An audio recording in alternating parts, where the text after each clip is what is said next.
महिला शिक्षा की बात हो या महिला सशक्तिकरण की बात हो, बिहार तो नजीर बन चुका है कि जब महिलाएं शिक्षित हो जाती हैं तो प्रजनन दर खुद घट जाता है। प्रधानमंत्री जी भी आए थे 1.5-2 साल पहले एक कार्यक्रम में, वो भी बिना कहे नहीं रुक सके थे कि भाई बिहार में महिलाओं को जो आगे बढ़ाने का काम हुआ है वो पूरे देश में कहीं नहीं हुआ है। महिलाओं को आगे बढ़ाना और विशेष रूप से महिलाओं को शिक्षित करना, ये 100 रोगों की एक दवा। देश की औसत तरक्की से भी हम आगे बढ़े। सभी इंडिकेटर पर आप देख लीजिए, स्वास्थ्य के क्षेत्र में तो और अभूतपूर्व तरक्की हुई है। स्वास्थ्य और शिक्षा जो सामाजिक क्षेत्र है जिससे मौलिक सामाजिक परिवर्तन होते हैं, उस क्षेत्र में अलग हमारी समझिए जो उपलब्धि न सिर्फ अधिक है बल्कि प्रशंसनीय है कि 16 वर्षों में स्वास्थ्य पर व्यय में 11 गुना वृद्धि हुई है। हेल्थ सेक्टर में खर्च में 11 गुना वृद्धि हुई है पिछले 16 वर्षों में, और शिक्षा पर 8 गुना वृद्धि हुई है। और आप सब जानते हैं कि सामाजिक क्षेत्र के यही दोनों पक्ष हैं, विभाग हैं, जो समावेशी विकास का माहौल तैयार करते हैं। समाज के सबसे पिछले पंक्ति यानी चाहे महादलित, दलित, अति पिछड़ा, अल्पसंख्यक, सबको विकास की मुख्य धारा में शामिल करने के लिए, या यूं कहें कि विकास का स्वाद या हो रहे विकास का अनुभव करने के लिए जब तक इन तबकों तक विकास नहीं पहुंचता है तो फिर समावेशी विकास अधूरा रह जाता है। और मुझे बताते हुए खुशी हो रही है कि ये अब हम लोग हासिल कर चुके हैं। और जैसा कि हमने आपको बताया, शिक्षा के क्षेत्र में तो और ज़बरदस्त है। महिला शिक्षा तो समझिए, हम लोग बिहार तो महिला शिक्षा की बात हो या महिला सशक्तिकरण की बात हो, बिहार तो नजीर बन चुका है। प्रधानमंत्री जी भी आए थे 1.5-2 साल पहले एक कार्यक्रम में, वो भी बिना कहे नहीं रुक सके थे कि भाई बिहार में महिलाओं को जो आगे बढ़ाने का काम हुआ है वो पूरे देश में कहीं नहीं हुआ है। तो आखिर ये तो हम जो महिलाओं की स्थिति में परिवर्तन ला रहे हैं, महिलाओं को आगे बढ़ाने वाली योजनाओं का प्रभावी क्रियान्वयन कर रहे हैं, आखिर यह तो सब तो उसी का नतीजा है। क्योंकि आप सुनते होइएगा कि हमेशा मुख्यमंत्री कहते हैं महिलाओं को आगे बढ़ाना और विशेष रूप से महिलाओं को शिक्षित करना, ये 100 रोगों की एक दवा।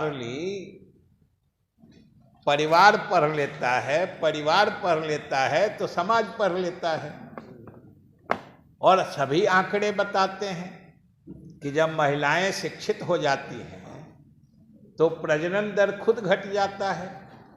मतलब हम जनसंख्या स्थिरीकरण के तरफ से सकारात्मक रूप से बहुत ही अच्छे से बढ़ चलते हैं।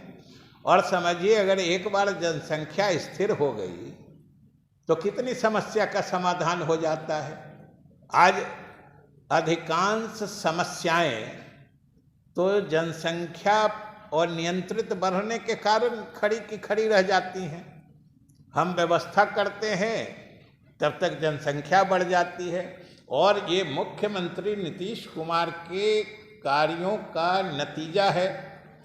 और आर्थिक नीतियों, सामाजिक नीतियों के सफल क्रियान्वयन के कारण आज प्रजनन दर जो 4.3 होता था, वो आज, हालांकि ये जो हम आपको बता रहे हैं इसमें तो 3.8 की ही बात है, लेकिन आज के डेट में 2.9 हो गया है।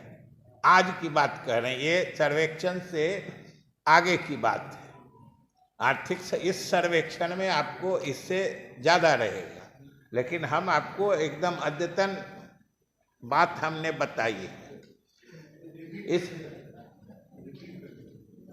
सशक्तिकरण में जो भाई जिसका फर्स्ट हैंड एक्सपीरियंस करते हैं, सीधी तौर पर प्रत्यक्ष अनुभव मुझे भी समाधान यात्रा के क्रम में हुआ है, वो भाई मौन क्रांति हो रही है जीविका अभियान के माध्यम से। जो जीविका से जुड़ी महिलाएं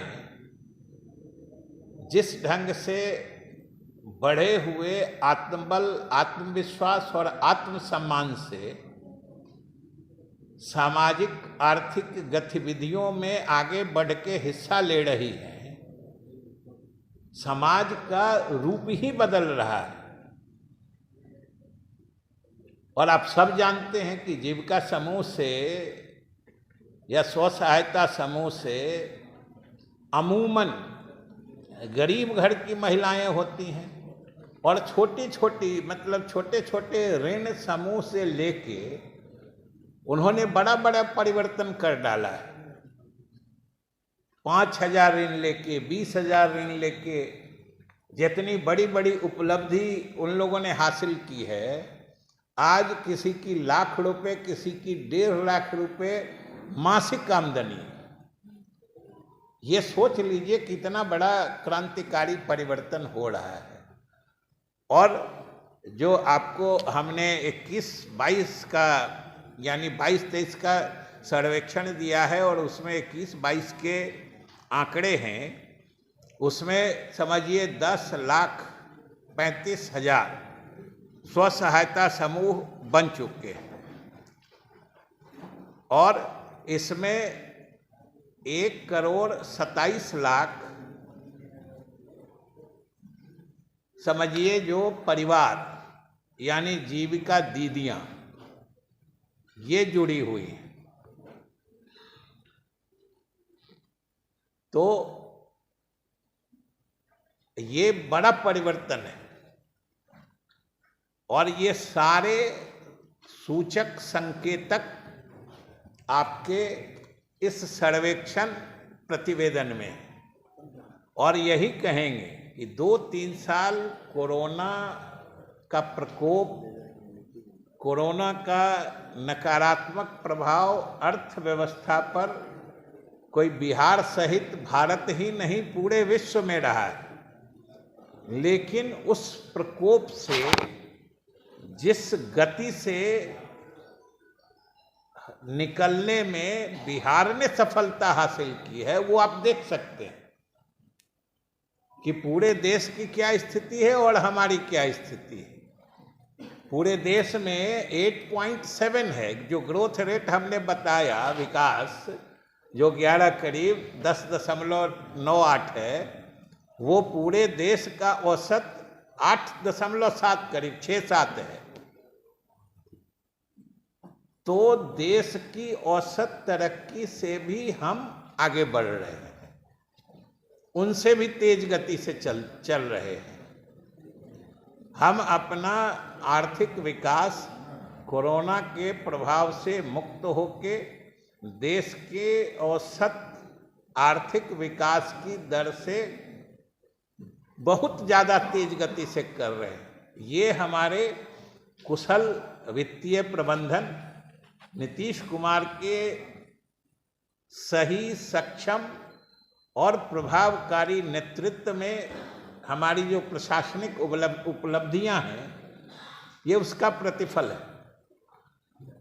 और आप सब देखेंगे, और सब ये हर बिहारवासी के लिए गर्व की बात है कि कोरोना जैसे अंतर्राष्ट्रीय प्रकोप वाली महामारी में भी जब विश्व की अर्थव्यवस्था चरमरा गई और बहुत जगह आज भी वो लोग उबर नहीं पाए हैं, हम आज उबर के देश में तीसरे नंबर पर, और हमने बता दिया कि तीसरे का मतलब कोई हम बहुत ज़्यादा पीछे नहीं हैं, हम किसी से भी मुकाबला करने को तैयार हैं, हम उस गति से तरक्की कर रहे हैं। ये हर बिहारवासी के लिए गर्व की बात है। तो हमें यह बताते हुए आपको प्रसन्नता हो रही है और आपके माध्यम से हम इस आर्थिक सर्वेक्षण को बिहार के लोगों को भी बताना चाहते हैं जो सही आंकड़े हैं। और ये कोई अनुमानित आंकड़े या लक्ष्य नहीं है, ये 21-22 के इसमें सारे मतलब कैलकुलेशंस और सारी उपलब्धियां हैं।